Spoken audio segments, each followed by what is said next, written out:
the dream game, and then coming into tonight, it seems like maybe there's an opportunity to carry that second half and the good things from it into, trying to go 4-0 against LA. Yeah, I mean, obviously we want to protect home court, but just going back to that Atlanta game, it was our start, I think, for me. I think at the first time out, I was like, I don't usually yell.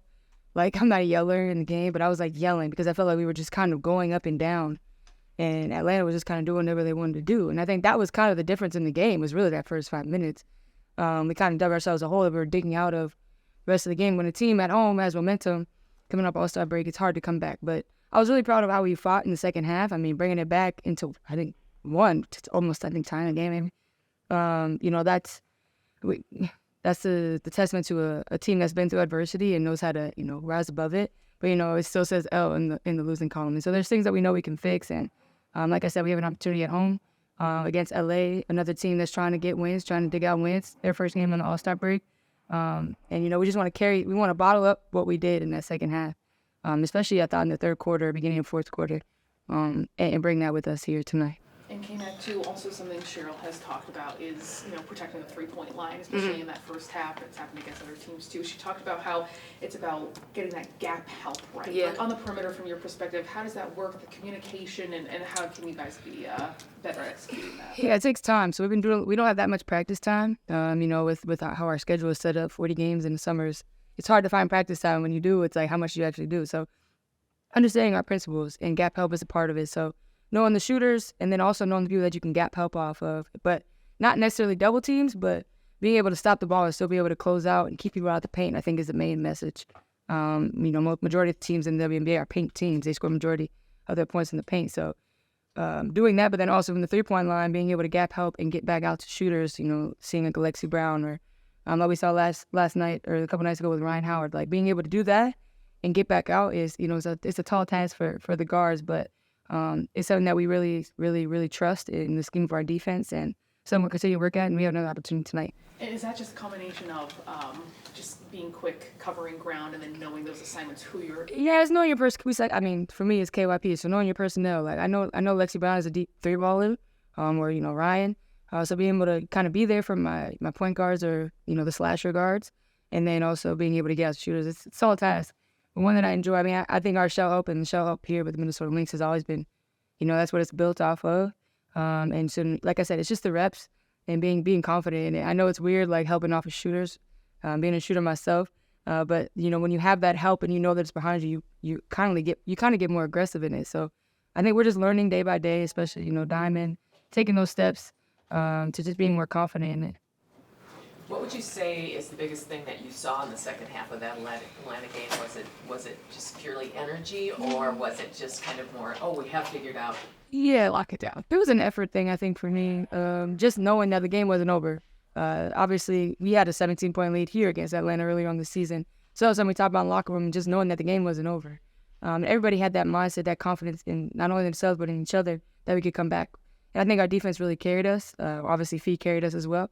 But I think our defense is what led us to get the confidence to be able to go and play in transition and be able to score on them and continue to get stops, consecutive stops in a row. And that's testament to a good defensive team. And I think that's what we're trying to be. I think we've shown, spots where we have been.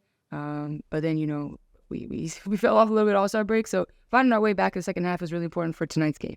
Can you talk a little bit about Nafisa and how she played right from the get-go of that game and then kind of consistently got better and better? But what are you just seeing from her in general?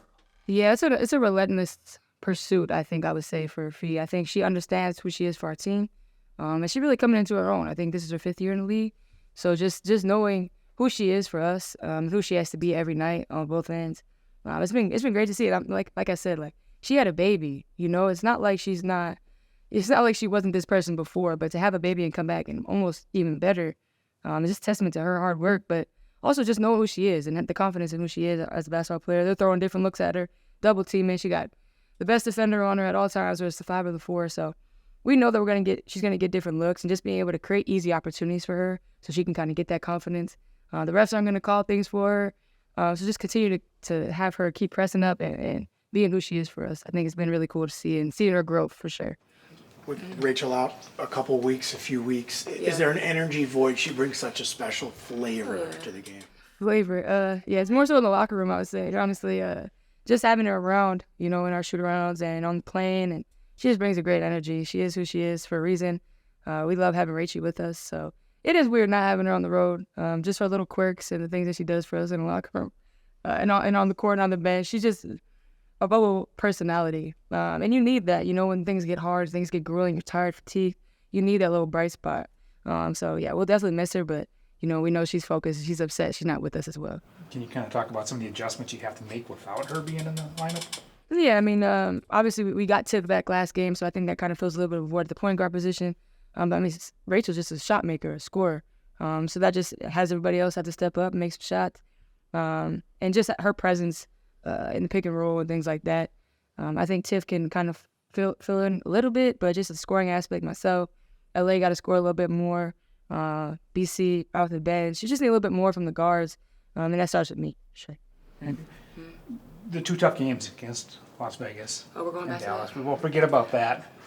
Okay. Would it be that hard to kind of get yourself back in that rhythm again? Because you guys No. are on such a hot streak. No, I mean this is WNBA. We know what the name of the game is. Even that Atlanta game, it sucks. Being that close and being able to have opportunity to win the game. Ryan made some tough shots to end. The end one was kind of the dagger, but that's the name of the game of WNBA. And as a pro, so the whole thing is to get to this next moment and be able to capitalize and get a home win, and that's all we can do. I haven't had a chance to talk to you for a while. I want to ask, no, it's not top of mind right now, but with free agency looming, is being here long-term part of your plan, or is that something you just put away and worry about then? I'm here right now where my feet are, and I love being here. I love being part of this organization. These are my sisters. Minnie has become home. I love being close to my brother's here actually today. So if the opportunity arises, hopefully it'll be the right time for both parties. You would miss us. Yeah, for sure. Being in the Midwest, for sure. Thanks, Thank you very much.